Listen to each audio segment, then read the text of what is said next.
बिस्मिल्लाहिर्रहमानिर्रहीम। व्यूवर्स, आप देख रहे हैं MJB TV और उम्मीद है आप खैरियत से होंगे। सीनियर सहाफ़ी मुमताज़ तज़किया नगार मोहसिन जमील बेग साहब के जो 2 ट्वीट्स हैं वो इन दिनों उसमें बड़ी क्या कहते हैं जी नज़र में हैं, हलचल भी मची है। ज़ाहिर है जिस किस्म की ऑडियोज़ खान साहब की, इमरान खान साहब के सामने आ रही हैं, बड़ी रोमांटिक भी हैं और एक जो लीडर के शान शान चीज़ें होती हैं उसके भी वो बिल्कुल बरक्स हैं।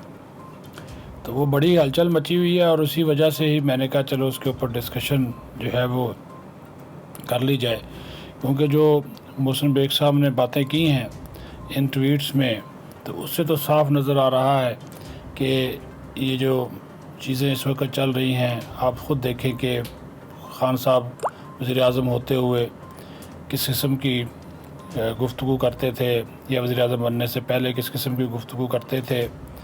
तो वो अभी जो हालिया ऑडियो सामने आई हैं तो अब वो काबिल एतमाद जो ज़राए हैं ट्वीट के मुताबिक तहरीक इंसाफ में जो शामिल काबिल एहतराम और मुअज़्ज़ज़ ख़वातीन हैं, उनके अहल खाना ने अब अपने बच्चियों को, लड़कियों को ये हिदायत की है कि वो अकेले में इमरान खान से कभी मुलाकात ना करें, सिर्फ़ उन इजलासों में जाया करें जहाँ और भी लोग हों, इज्तिमाई इजलास हो, मजमा हो, वहाँ पे जाएं।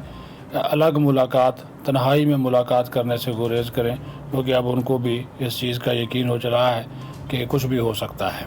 दूसरा, उन्होंने ये कहा कि वो पहले दिन से ये बात कह रहे हैं कि काबिल इज़्ज़त ख़वातीन के घर वाले इस रंगीले तो शचोर के कारनामों से आगाह थे। हालिया ऑडियोज़ की गंदी गुफ्तगू के बाद तो इसके अज़ाइम भी सामने आ गए हैं, मगर वो एक सवाल उठाते हैं। मगर वो कहते हैं जी जो ऑडियोज़ मुख्तलिफ लड़कों और मुखन्नस यानी कि शीमेल के हवाले से हैं, जिस तरह ये रिमल अली शाह का मामला आया, उसका क्या बनेगा, उसको किस तरह जो है वो सफाई जो है वो दी जाएगी। अब ये इतना गांधी ऑडियो वीडियोज़ का फैल चुका है कि अब समझ नहीं आ रही कि अभी कोई कह रहा है जी किसी के पास फ़लाँ की वीडियो है, किसी के पास फ़लाँ की वीडियो है, यानी कि हुकूमत नहीं हो रही थी, सिर्फ ऑडियो वीडियो बन रही थी। ये मामला चल रहे थे। और ख़ान साहब का तो जनाब ये हद ही हो गई। वो कहते हैं मैं प्ले बॉय था, मान रहे हैं, सरेआम मान रहे हैं। और प्ले बॉय की तारीफ़ के ऊपर तो एक बड़े अखबार ने पूरी तारीफ़ लिख दी कि प्ले बॉय क्या होता है। कहते जनरल बाजवा मुझसे पूछे थे तुम प्ले बॉय रहे होंगे, मैं कहा हाँ मैं रहा हूँ, लेकिन अब मैंने माफ़ी मांग ली है। लेकिन इसके बावजूद वो उस तरह की चीज़ों में इन्वॉल्व नज़र आए हैं। तो इसी वजह से जो मोहसिन बेग साहब ने दो ट्वीट किए हैं वो इस वक्त जो है वो टॉक ऑफ द टाउन है। उसी वाले से मैंने कहा आपके साथ जो है डिस्कशन कर लीजिए। अपना ख्याल रखें, बहुत शुक्रिया।